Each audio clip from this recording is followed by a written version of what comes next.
बिस्मिल्लाहिर्रहमानिर्रहीम अस्सलाम वालेकुम। Welcome to SWS learn all only YouTube channel. कैसे आप सब? मुझे उम्मीद है कि आप सब खैरियत से होंगे। आज से हम नया चैप्टर स्टार्ट करेंगे, चैप्टर 3 केमिकल बॉन्डिंग।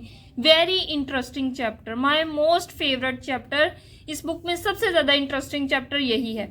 ये चैप्टर कॉन्सेप्ट वाइज बहुत ज़्यादा इंपॉर्टेंट है। इसमें ज़्यादा कॉन्सेप्ट है, लर्न करने वाली चीज़ें ज़्यादा हैं, सीखने वाली चीज़ें ज़्यादा हैं। इसमें रट्टा लगाने वाली चीज़ें बहुत कम। इस चैप्टर को आपने बहुत ध्यान से समझना है और इसकी प्रैक्टिस करनी। हम अपना लेक्चर स्टार्ट करते हैं। बिस्मिल्लाहिर्रहमानिर्रहीम। पहली डेफिनेशन है केमिकल बॉन्ड की। केमिकल बॉन्डिंग के बारे में पढ़ रहे हैं तो पहले हम केमिकल बॉन्ड के बारे में पढ़ेंगे। A chemical bond is the force that hold together two or more atoms, molecules or ions.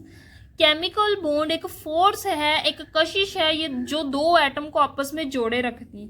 हमें पता है केमिकल बॉन्ड किस बना, जैसे H2 है, इसके दरमियान केमिकल बॉन्ड है हाइड्रोजन और हाइड्रोजन के दरमियान। ये जो बॉन्ड है वो इस एटम को इस एटम के साथ जोड़ के रख रहा है, इस एटम के साथ खींच के रख रहा है। तो ये क्या एक फोर्स है जो इन दोनों एटम्स को आपस में खींच के रख रही है। इस फोर्स को कहते हैं केमिकल बॉन्ड। फिर केमिकल बॉन्ड की डेफिनेशन पढ़े। अ chemical bond is the force that hold together, इकट्ठा करके रखता है to or more atoms, atom को भी रख सकता है, मॉलिक्यूल्स को भी रख सकता है और आयंस को भी। आयंस जैसे सोडियम क्लोराइड, इसके ऊपर पॉजिटिव चार्ज, इसके ऊपर नेगेटिव चार्ज, इन दोनों को भी होल्ड किसने करके रखा हुआ है? केमिकल बॉन्ड ने।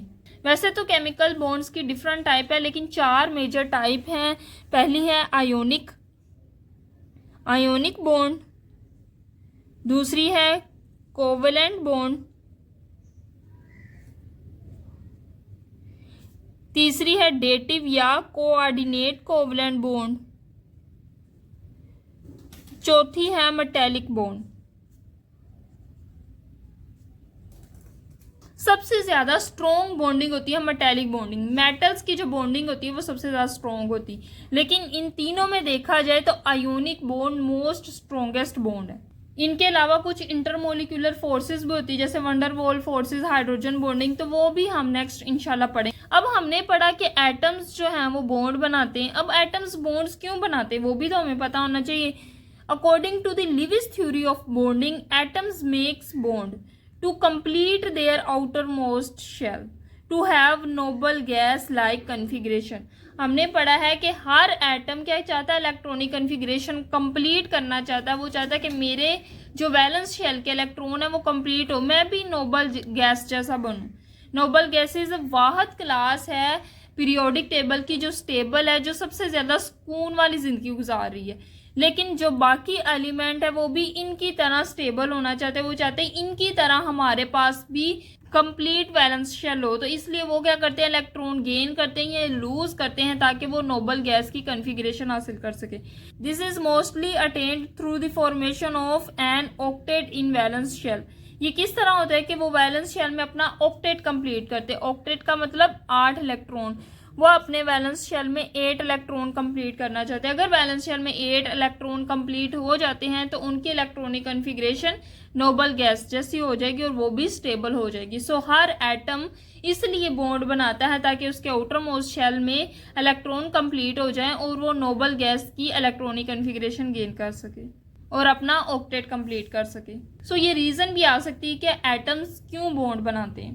पहली बॉन्डिंग की टाइप पढ़ लेते हैं, आयोनिक बॉन्ड। लिविस थ्योरी के मुताबिक आयोनिक बॉन्ड है क्या? The ionic bond is the formed by the complete transfer of electrons from an atom with low ionization energy to another atom with high electron affinity. Ionic bond ऐसा bond है जिसमें एक atom electron देता है तो दूसरा atom electron accept करता है। इसमें कंप्लीट इलेक्ट्रॉन का ट्रांसफर होता है। पहले मैं आपको एग्जाम्पल देती हूँ, फिर आपको समझ आएगा। सोडियम और क्लोरीन की एग्जांपल देती हूँ। सोडियम में होते हैं 11 इलेक्ट्रॉन। इसके इलेक्ट्रॉनिक कन्फिग्रेशन लिखे K-L-M, शेल में लिखे। पहले शेल में हमेशा 2 इलेक्ट्रॉन, दूसरे शेल में हमेशा 8 इलेक्ट्रॉन, तीसरे शेल में कितना बचे? इसके टोटल 11 इलेक्ट्रॉन, ये 10 हो गए, 1 इलेक्ट्रॉन। इसके सबसे बाहर वाला जो शेल है उसमें कितने इलेक्ट्रॉन बचे? 1। अब हम बताते हैं क्लोरीन की। क्लोरीन के होते हैं 17 इलेक्ट्रॉन। इसके सबसे पहले वाले शेल में 2 इलेक्ट्रॉन, जैसे फिर दूसरे शेल में हमेशा 8 इलेक्ट्रॉन आते हैं। 8 और 2 कितने हो गए? 10। बाकी कितने रह गए? 7। तो क्लोरीन के सबसे बाहर वाले शेल में कितने इलेक्ट्रॉन है? 7। अब इसके आउटर मोस्ट शेल में है 7 इलेक्ट्रॉन और इसके आउटर मोस्ट शेल में है 1 इलेक्ट्रॉन। अब ये दोनों क्या कर सकते हैं?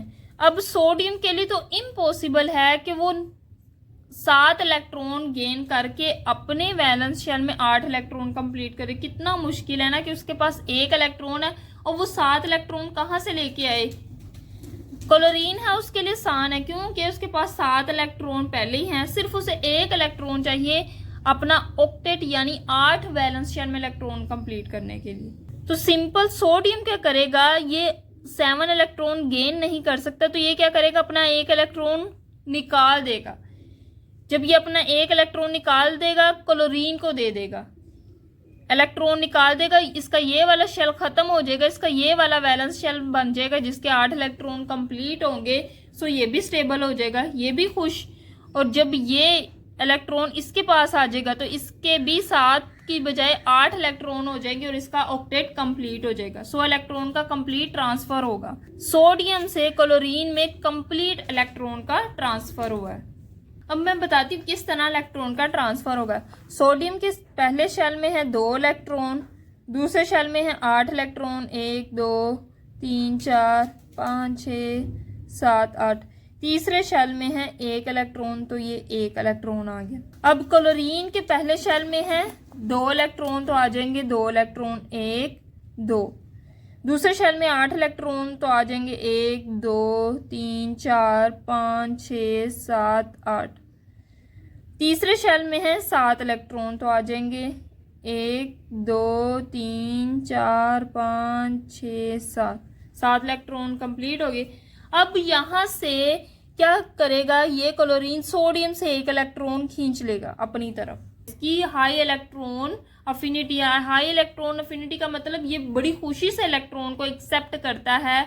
तो खुशी से ही इलेक्ट्रॉन को एक्सेप्ट कर रहा है क्योंकि इसके वैलेंस शेल कंप्लीट हो जाएंगे। सो इसकी हाई इलेक्ट्रॉन अफिनिटी। और जो इजीली इलेक्ट्रॉन लूज कर देता है, सोडियम क्या कर रहा है, इजीली इलेक्ट्रॉन लूज कर रहा है, इजीली अपना इलेक्ट्रॉन इसको दे रहा है, तो इसकी आयोनाइजेशन एनर्जी की वैल्यू कम है। सो एक एटम वो है जिसकी आयोनाइजेशन एनर्जी की वैल्यू कम है और एक एटम वो है जिसकी हाई इलेक्ट्रॉन अफिनिटी है। सो इलेक्ट्रॉन लो आयोनाइजेशन एनर्जी वाले एटम से हाई इलेक्ट्रॉन अफिनिटी वाले एटम के पास जा रहा है।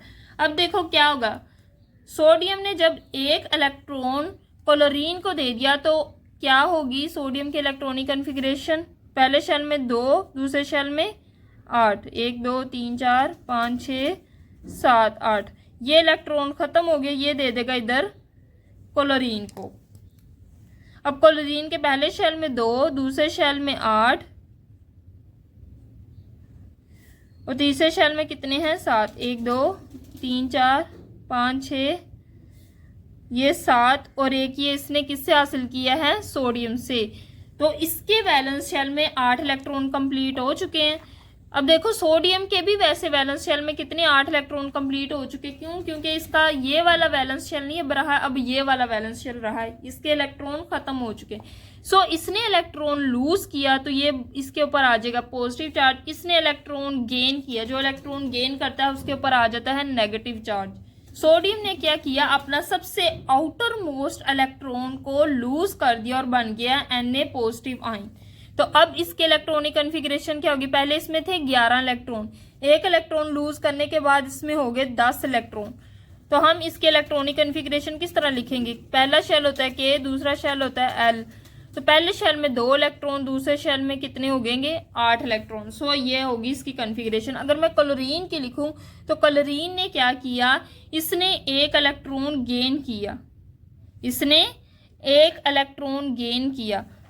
सो जब ये इलेक्ट्रॉन गेन करेगा तो इसके ऊपर आ जाएगा नेगेटिव चार्ज। इस 17 पहले इसके पास 17 इलेक्ट्रॉन थे, अब इसके पास 18 इलेक्ट्रॉन हो चुके हैं। अब इसके इलेक्ट्रॉनिक कन्फिग्रेशन कैसे होगी, KLM, पहले में 2, दूसरे में 8 इलेक्ट्रॉन, 2 और 8 कितने हो गए 10, बाकी 8 M में चले जाएंगे। सो इसका भी ऑक्टेट कंप्लीट, इसका भी ऑक्टेट कंप्लीट। इसने इलेक्ट्रॉनिक कन्फिग्रेशन गेन की नियोन नोबल गैस की, नियोन में भी कितने इलेक्ट्रॉन होते हैं 10।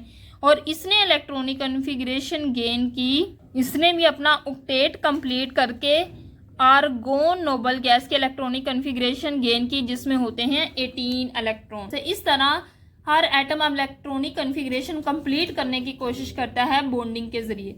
तो अब ये क्या बना है, Na पॉजिटिव और Cl नेगेटिव, इनके ऊपर क्या है, ऑपोजिट चार्ज। इन्हीं ऑपोजिट चार्ज की वजह से इनके दरमियान क्या है, फोर्स ऑफ अट्रैक्शन।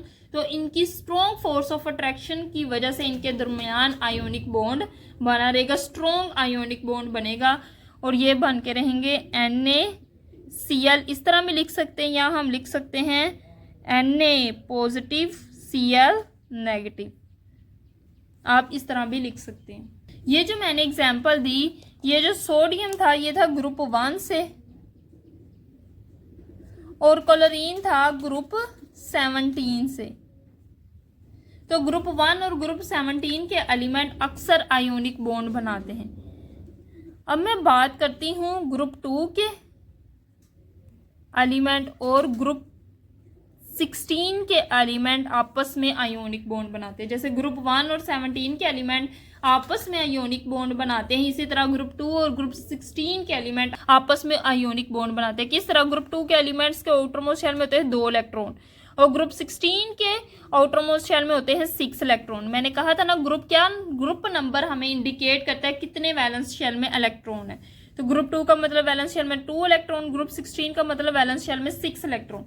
अब ये क्या करेगा, इजीली आपने इसको 2 इलेक्ट्रॉन दे देगा और इसके वैलेंस शेल में हो जाएंगे 8 इलेक्ट्रॉन, इसका भी ये वाले 2 इलेक्ट्रॉन खत्म हो जाएंगे, अंदर वाला जो शेल होगा वो कंप्लीट होगा, वही वैलेंस शेल बन जाएगा। सो इस तरह होती है आयोनिक बॉन्डिंग। इसमें क्या होता है, कंप्लीट ट्रांसफर होता है इलेक्ट्रॉन का। आपने ये वर्ड याद रखने के, कंप्लीट ट्रांसफर हो रहा है इलेक्ट्रॉन का एक एटम से दूसरे एटम में, कोई शेयरिंग नहीं होगी। नेक्स्ट टाइप है बॉन्ड की कोवलेंट बॉन्ड। आयोनिक बॉन्ड हम पढ़ चुके हैं, अब कोवलेंट बॉन्ड पे आ चुके हैं। कोवलेंट बॉन्ड क्या है, अ कोवलेंट बॉन्ड, इसका सेकंड नेम है इलेक्ट्रॉन पेयर बॉन्ड, या आप इसको कोवलेंट बॉन्ड भी कह सकते हैं या इलेक्ट्रॉन पेयर बॉन्ड भी कह सकते हैं। अ covalent bond is formed by mutual sharing of electron, very important words, mutual sharing of electron between 2 atoms. Ionic bond जो अभी हमने पढ़ा उसमें क्या हो रहा था, कंप्लीट ट्रांसफर हो रहा था इलेक्ट्रॉन का एक एटम से दूसरे एटम में। अब इसमें इलेक्ट्रॉन का ट्रांसफर नहीं होगा, इसमें दोनों एटम अपने इलेक्ट्रॉन शेयर करेंगे। किस तरह, between the 2 atoms while sharing electron each atom complete its valence shell and attain nearest noble gas configuration. Sharing से ही या अपने वैलेंस शेल कंप्लीट करते हैं और नोबल गैस की कन्फिग्रेशन गेन करते हैं। किस तरह, देखो 2 स्टूडेंट्स हैं, दोनों बैट बॉल खेलना चाहते हैं, एक के पास क्या है, बॉल है, एक के पास बैट है। अब वो दोनों आपस में शेयरिंग करेंगे तो ही वो क्रिकेट खेल पाएंगे, नहीं तो वो क्रिकेट नहीं खेल सकते। अकेला जिसके पास बैट है वो भी नहीं खेल पाएगा, जिसके पास अकेली बॉल है वो भी नहीं खेल पाएंगे। दोनों आपस में बैट और बॉल म्यूचुअली शेयर करेंगे तो ही वो क्रिकेट खेल पाएंगे। तो बिल्कुल इसी तरह है कि 2 एटम आपस में म्यूचुअल शेयरिंग करेंगे तो ही वो स्टेबल हो पाएंगे, वरना वो स्टेबल नहीं हो पाएंगे कोवलेंट बॉन्ड में। एग्जाम्पल लेती हूँ Cl2 की, क्लोरीन की। एक क्लोरीन दूसरे क्लोरीन के साथ बॉन्ड बनाया, किस तरह बनाया ये मैं आपको बताती हूँ। क्लोरीन में होते हैं 17 इलेक्ट्रॉन, 1 2 3 4 5 6 7 8 9 10। पहले में 2 दूसरे में 8, 10 हो गए इलेक्ट्रॉन, बाकी कितने रह गए, 7 इलेक्ट्रॉन। तो 1 2 3 4 5 6 और ये आ गया 7वां इलेक्ट्रॉन। इसी तरह इस क्लोरीन में कितने इलेक्ट्रॉन है, इसमें भी 17 इलेक्ट्रॉन है। पहले में 2 दूसरे शेल में 8 इलेक्ट्रॉन, 1 2 3 4 5 6 7 8 और तीसरे शेल में 7 इलेक्ट्रॉन, 1 2 3 4 5 6 7। अब इसमें भी 1 इलेक्ट्रॉन की कमी है, इसके वैलेंस शेल में भी 1 इलेक्ट्रॉन की कमी। इसको भी अपना ऑक्टेट कंप्लीट करने के लिए 1 इलेक्ट्रॉन चाहिए, इसको भी अपना ऑक्टेट कंप्लीट करने के लिए 1 इलेक्ट्रॉन चाहिए। अब ये क्या करेंगे, आपस में शेयरिंग करेंगे। किस तरह, इसके पहले शेल में 2 इलेक्ट्रॉन, दूसरे शेल में 8 इलेक्ट्रॉन, तीसरे शेल में 7 इलेक्ट्रॉन, 1 2 3 4 5 6 7। इसी तरह इस क्लोरीन का लिखें, 1 2 3 4 5 6 7 8 9 10 11 12 13 14 15 16 17। अब अगर हम इस क्लोरीन को देखें तो इसमें कितने इलेक्ट्रॉन आ रहे हैं, इसको मिला के 17 इलेक्ट्रॉन। और अगर मैं इसको भी डाल दूं, अब ये देखो ये जो इलेक्ट्रॉन है इस एटम का वो इसने इसके साथ शेयर किया हुआ है, वो इसके अंदर भी आ रहा है, मतलब इसका एटम कितना है इतना, और इसके अंदर ये भी इलेक्ट्रॉन आ रहा है। अब अगर हम इसके इलेक्ट्रॉन गिने तो इसके पूरे 18 इलेक्ट्रॉन है। इसी तरह इस क्लोरीन के गिने तो इस क्लोरीन में भी ये इलेक्ट्रॉन अंदर आ रहा है, इसका इतना एटम है तो इसके अंदर ये भी इलेक्ट्रॉन आ रहा है, तो इसके भी अब इलेक्ट्रॉन गिने, इसको मिला के इसके भी वैलेंस शेल में 8 इलेक्ट्रॉन कंप्लीट हो रहे। सो ये क्या करेंगे, ये 2 इलेक्ट्रॉन दरमियान में रख लेंगे, ये 2 इलेक्ट्रॉन इसके भी हैं और ये 2 इलेक्ट्रॉन इसके भी हैं, दोनों क्या कर रहे, शेयरिंग कर रहे। सो इन दोनों इलेक्ट्रॉन की शेयरिंग की वजह से इसके भी वैलेंस शेल में 8 इलेक्ट्रॉन कंप्लीट हो रहे हैं और इसके भी वैलेंस शेल में 8 इलेक्ट्रॉन कंप्लीट हो रहे। तो यहाँ हुई है म्यूचुअल शेयरिंग, दोनों ने आपस में शेयरिंग करके एक दूसरे के इलेक्ट्रॉन को कंप्लीट किया। सो दोनों ने म्यूचुअल शेयरिंग करके एक दूसरे के वैलेंस शेल को कंप्लीट किया और अपना ऑक्टेट कंप्लीट करने की कोशिश की और नोबल गैस की कॉन्फ़िगरेशन भी गेन की। अब ये जो कोवलेंट बॉन्ड जो अभी हमने पढ़ा, ये 2 तरह का होता है, पोलर कोवलेंट बॉन्ड और non polar covalent bond. Non polar covalent के बारे में पहले हम पढ़ लेते हैं। अ covalent bond is formed between 2 identical atom. Polar covalent bond वो बॉन्ड है जो आइडेंटिकल एटम्स के दरमियान बनता है, दो एक जैसे हमने क्लोरीन और क्लोरीन का बॉन्ड बना, दोनों ही क्लोरीन थी इसलिए दोनों आइडेंटिकल एटम्स थे। हैविंग सेम इलेक्ट्रोनेगेटिविटी, दोनों की इलेक्ट्रोनेगेटिविटी की वैल्यू भी क्या थी, सेम थी, दोनों एक ही एटम थे, आइडेंटिकल एटम थे, ये भी क्लोरीन था और ये भी क्लोरीन था, दोनों की पावर क्या है अपनी तरफ इलेक्ट्रॉन खींचने की, जिसे हम इलेक्ट्रोनेगेटिविटी का नाम देते हैं, वो भी क्या है, सेम। सो इलेक्ट्रोनेगेटिविटी भी सेम है। The electron pair shared equally is called non polar covalent bond. ऐसा बॉन्ड जो आइडेंटिकल एटम्स एक जैसे एटम्स के दरमियान बनता है और दोनों की इलेक्ट्रोनेगेटिविटी भी सेम होती है, तो जो बॉन्ड पेयर है वो म्यूचुअली इक्वली शेयर होता है, दोनों के दरमियान बराबर शेयर होता है। जैसे यहाँ क्लोरीन के दरमियान ये बॉन्ड पेयर दोनों के दरमियान बिल्कुल इक्वली शेयर हो रहा था, ये नहीं ये अपने पास ज्यादा रख ले तो इसको कहे तुम ना खींचो और ये कहे कि मैं ज्यादा अपने पास रख लूं इसको ना दूं, तो ये कभी भी नहीं हो सकता, दोनों इक्वली शेयर करेंगे। सो ऐसे बॉन्ड को कहते हैं non polar covalent bond. Example है हाइड्रोजन और हाइड्रोजन के दरमियान जो बॉन्ड है, इसी तरह फ्लोरीन और फ्लोरीन के दरमियान जो बॉन्ड है, इसी तरह ब्रोमीन और ब्रोमीन के दरमियान जो बॉन्ड है, इसी तरह आयोडीन और आयोडीन के दरमियान ये बॉन्ड है, ये सारे क्या है, नॉन पोलर कोवलेंट बॉन्ड।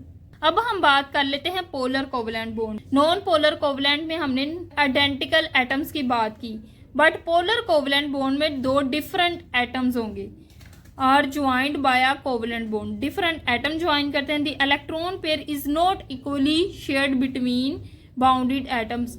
इसमें क्या होगा कि एक एटम की इलेक्ट्रोनेगेटिविटी ज्यादा होगी और एक की कम होगी, इलेक्ट्रॉन की शेयरिंग जरूर होगी लेकिन एक की ताकत ज्यादा होगी, वो उसको अपनी तरफ ज्यादा खींच के रखेगा।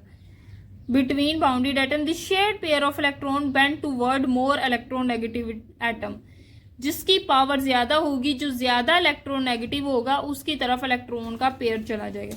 जैसे मैं हाइड्रोजन और क्लोरीन की बात कर रही हूँ, तो हाइड्रोजन में होते हैं 1 इलेक्ट्रॉन और क्लोरीन के वैलेंस शेल में होते हैं 7 इलेक्ट्रॉन। अभी हमने पढ़ा कि क्लोरीन के वैलेंस शेल में कितने होते हैं, 7 इलेक्ट्रॉन।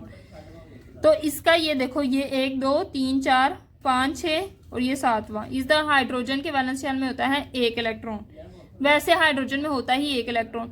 ये इलेक्ट्रॉन एक दूसरे के साथ शेयर करके बॉन्ड बना लेंगे। अब ये 2 इलेक्ट्रॉन है जो इन्होंने शेयर किया, एक हाइड्रोजन का एक क्लोरीन का। अब ये क्लोरीन की ताकत ज्यादा है, क्लोरीन ज्यादा इलेक्ट्रोनेगेटिव, ये क्या करेगा, इस बॉन्ड को इक्वली शेयर नहीं होना देगा, ये कहता है ज्यादा शेयर मुझे मिले, ये कब्जा करना चाह रहा है, इसकी पावर ज्यादा, तो इसको अपनी तरफ खींच के ज्यादा रखेगा। तो ऐसा बॉन्ड जो 2 डिफरेंट एटम के दरमियान बनता है और जो बॉन्ड शेयर होता है वो ज्यादा इलेक्ट्रोनेगेटिव एटम की तरफ बेंड होता है, इस बॉन्ड को कहते हैं पोलर कोवलेंट बॉन्ड। इसकी वजह से एक एटम के ऊपर पार्शियल पॉजिटिव चार्ज आ जाता है और एक एटम के ऊपर पार्शियल नेगेटिव चार्ज होता है। चार्ज आता नहीं है, सिर्फ थोड़ा सा हम दिखाते, चार्ज कंप्लीट नहीं आता। ऐसा नहीं होता कि ये सारे इलेक्ट्रॉन अपनी तरफ खींच लेता है, ऐसा नहीं होता, ये पूरा इलेक्ट्रॉन नहीं खींच सकता। इसके पास ताकत ज्यादा है तो ये अपनी तरफ खींच के रखता है, लेकिन ये अपने पास नहीं रख सकता। इसी तरह HBr की बात करें तो इसमें भी पावर ज्यादा, इसकी पावर कम है, इसकी इलेक्ट्रोनेगेटिविटी ज्यादा, तो ये बॉन्ड जो शेयर कर रहा है ये अपनी तरफ ज्यादा खींचेगा, हाइड्रोजन की तरफ कम जाने देगा। इसी तरह वाटर भी हमारे पास क्या है, पोलर कोवलेंट बॉन्ड। वाटर का स्ट्रक्चर देखें तो कुछ इस तरह होता है। अब जो ऑक्सीजन है वो ज्यादा इलेक्ट्रोनेगेटिव है, वो क्या करेगा, ये जो बॉन्ड बना है शेयरिंग ऑफ इलेक्ट्रॉन से, इसको अपनी तरफ ज्यादा खींचेगा। सो इस तरह covalent bond, polar covalent bond भी होता है, नॉन पोलर कोवलेंट बॉन्ड भी होता है। सो ये थी मेरी आज की प्यारी सी वीडियो जिसमें हमने आयोनिक बॉन्ड के बारे में पढ़ा और कोवलेंट बॉन्ड के बारे में पढ़ा। इंशाल्लाह इससे नेक्स्ट वीडियो में हम डेटिव बॉन्ड के बारे में पढ़ेंगे। मुझे उम्मीद है कि आपको आज की वीडियो के बाद कोवलेंट बॉन्ड और आयोनिक बॉन्ड कभी नहीं बढ़ेगा। सो वीडियो अच्छी लगी तो वीडियो को लाइक करें, मजीद इसी तरह की वीडियोस के लिए मेरे चैनल को सब्सक्राइब करें। दुआ में जरूर याद रखिएगा। अल्लाह हाफिज।